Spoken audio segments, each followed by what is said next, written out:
I call the honourable member Andrew Little. Thank you, Mr Chairman.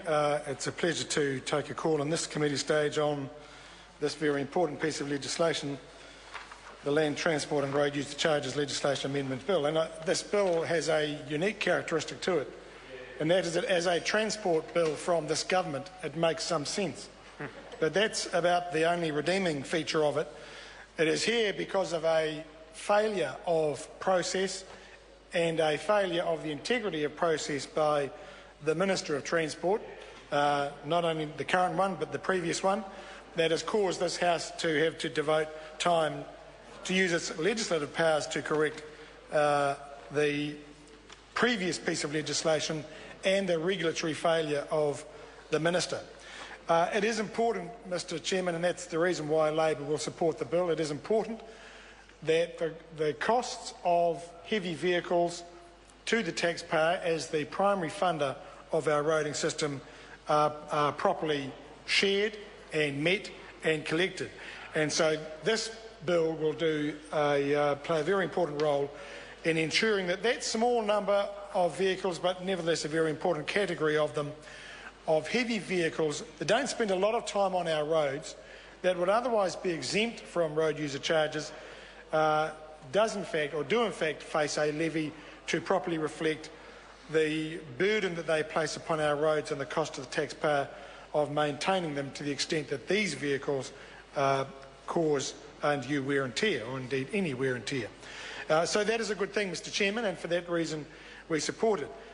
But underlying this is a more serious proposition that this government still does not get, and that is that our roads not only ought to be properly funded, but that the funding that is collected or that is derived from these user charges are properly and fairly distributed across our roading network, because that is not the case at the moment. And as my colleagues have pointed out, what we are seeing is a concentration of roading capital expenditure and a very small number of roads and a very small number of locations, and that there are a vast array of roads, thousands of kilometres of roading, that gets no attention at all. And I know that David Bennett understands that, because he is, as a member, an electorate member, his electorate is very close to, and indeed comes at the end of, one of the most important roads in this country, and that is my very favourite State Highway 3, the northern route out of Taranaki.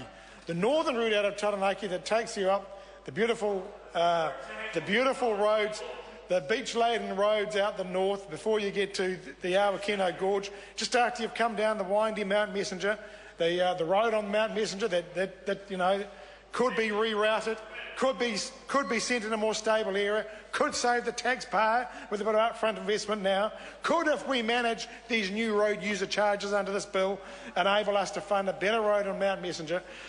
But actually, that is a dangerous part of State Highway 3. But the most dangerous part was exposed not 2 weeks ago in a tragic accident on State Highway 3 and another very unstable part of the road, where a large rock and cliff face fell from the road and crushed the passenger, the front passenger, and a vehicle travelling up it.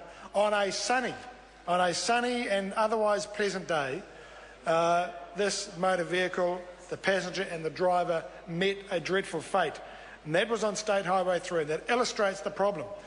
And questions will be asked, an inquiry is underway as to what happened in that particular case. And has enough money been spent on monitoring the unstable roads, the very important roads, but the unstable ones like State Highway 3? Are roads like State Highway 3 receiving their due attention that they ought to get, not because of where they are and the fact that they may not carry the same amount of traffic as the Southern Motorway in Auckland, but because they are unstable, they are in difficult areas, and they may well service a very important population, which is the people of Taranaki, people of New Plymouth, but they are in difficult areas. They are roads that are difficult and costly to maintain, but nevertheless must be maintained. And so this bill is important because it starts to signal that at least when Parliament gets hold of an issue like this, we can see as Parliament as a whole that we need to make sure that the levies that are collected are properly collected, properly reflect the wear and tear and the burden placed upon the road by different users. The next big challenge, and really only a challenge that the government can lead, is to make sure it's properly spent. I call the honourable member Carol Beaumont. Thank you very much, Mr.